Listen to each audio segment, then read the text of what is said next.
What would you do if you were the most iconic F1 team, but you discovered that someone inside is sabotaging your car without you knowing? That was exactly what Lewis Hamilton lived in Monza. And what happened next? Enraged all Ferrari. Are you ready to know the truth behind the scandal that shakes Maranello? Everyone had their eyes on Monza. But what nobody imagined was that this Sunday would become the turning point of his season. And yet, in Monza all that changed. On the day of the race, after tracing from the 10th position on the grid to 6th, Hamilton stood in front of the microphones and pronounced a phrase that nobody expected to hear. "I definitely felt in control of the car today, and I was really happy with him." It was a brief, direct, but loaded phrase. For the first time in months, Hamilton transmitted something that seemed extinct since his arrival in Maranello: genuine satisfaction. That comment was not simply a technical assessment. It was an emotional confession, a window open to your mental state. And the most interesting thing is what he said without saying. If this had been his best feeling in the car throughout the year, then he was implicitly admitting that until that moment, his experience with Ferrari had been, in the best case, frustrating. And the connection did not end there. On post-Carrera radio, Hamilton was even more human, more vulnerable. "Great job this weekend, guys. Solid result. I am sorry to get higher, but I gave everything." That phrase encapsulates something that goes beyond the result on the track. It reveals a mixture of relief, redemption, and resignation. He had given everything, but something had limited him. The subtext is powerful. The internal tension was still present, but for the first time, I felt that I had the tools to face it. This change of tone was immediately captured by analysts. Many of them interpreted him as the first real indication that Hamilton was beginning to understand and dominate the SF25.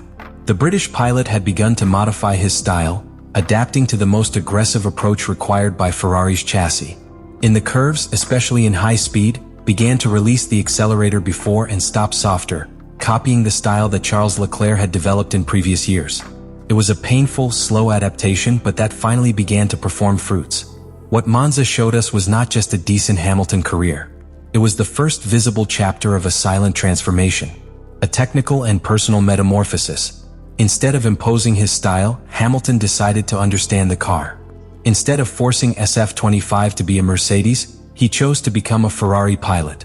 It all started with small suspicions, details that did not square. After the Zandvoort Grand Prix, where Hamilton was penalized by an infraction under yellow flags, track engineers began reviewing telemetry to analyze their real performance. But it was during Friday's practice sessions when technical inconsistencies in the behavior of the SF25 began to be detected. The difference between the configuration planned by the career engineer and the car response on the track was notorious. That was when the alarms jumped. Vasseur ordered a complete technical review of Hamilton's car. What they found was devastating. Without prior authorization, without any approval of the pilot, the track engineer, or the team director, the Central Performance Group had introduced modifications sensitive to the car. Changes in the rear conduction height, differential preload adjustments, variables that, in technical terms, can radically alter the balance of the car in braking, traction, and passage by curve. These adjustments, although subtle with the naked eye, are like touching the tuning of a violin in the middle of a concert. If you do it wrong, you destroy the harmony completely. In Formula 1, a millimeter out of place can mean the difference between having grip or leaving against the wall. And worst of all, these changes were not errors. They were intentional decisions, executed by a technical group within the team that acted on their own, as if they had a parallel agenda. Vasseur was paralyzed at the beginning, then furious. His reaction was immediate: temporary suspension of those responsible, opening an internal audit, and absolute prohibition of any unauthorized intervention on the pilot's cars. What for many might seem only a technical failure, for him it represented something much more serious: a direct attack on Ferrari's sports and operational integrity. This was not a simple logistics error. It was a rape at the basic principle of trust, an attack against the chain of command. And in a team like Ferrari, where internal policy has already destroyed more races than any rival on the track, this type of sabotage was intolerable. During a private meeting held in the hospitality of the team after the race, Vasseur gathered the key engineers and the management nucleus. What happened in that room was described as a moment of rupture. There were no shouts, but direct accusations. Vasseur did not need to raise his voice. It was enough with the hardness of his words to make it clear that he was willing to dismantle the team piece by piece if that meant recovering control. And for him, what was at stake was not only Ferrari's reputation or the results of a race. What was at stake was the very future of the project. Hamilton had trusted this team to write the last chapter of his career, and now he was caught in an internal struggle that did not correspond to him. It was as if instead of building a winning car, the team had created a technical trap designed to make it fail in silence. The most ironic thing is that Hamilton himself never knew what was happening during the weekend. His feeling of best connection with the car in Monza could have been partially real, but it was also the result of manipulated adjustments without their consent. Maybe the car worked better for chance. Maybe it was undercover sabotage to study its reaction.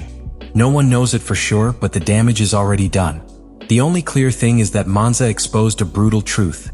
Within Ferrari there are still factions that do not row in the same direction. And if Vasseur fails to eradicate them completely, it doesn't matter how many world champions hire. The fastest car in the world will never win if their own mechanics are sabotaging the road to victory.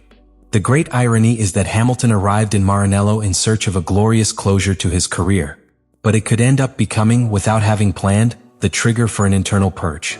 His experience, his work ethics, his history of successes do not tolerate chaos. What other pilots would have ignored or simply accepted as part of the Ferrari ecosystem, he identifies, exposes it, and demands answers. And that discovered exposure.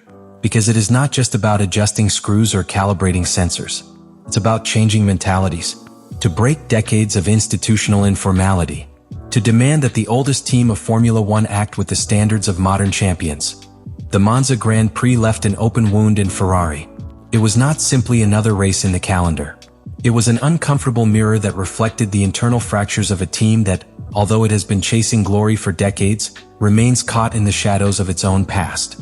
Now, after the technical discovery that shook the foundations of the team, the big question is not whether Ferrari can win.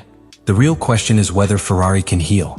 Frédéric Vasseur has made it clear, both in private and in indirect messages through the press, which will not tolerate another crack in the structure of the team.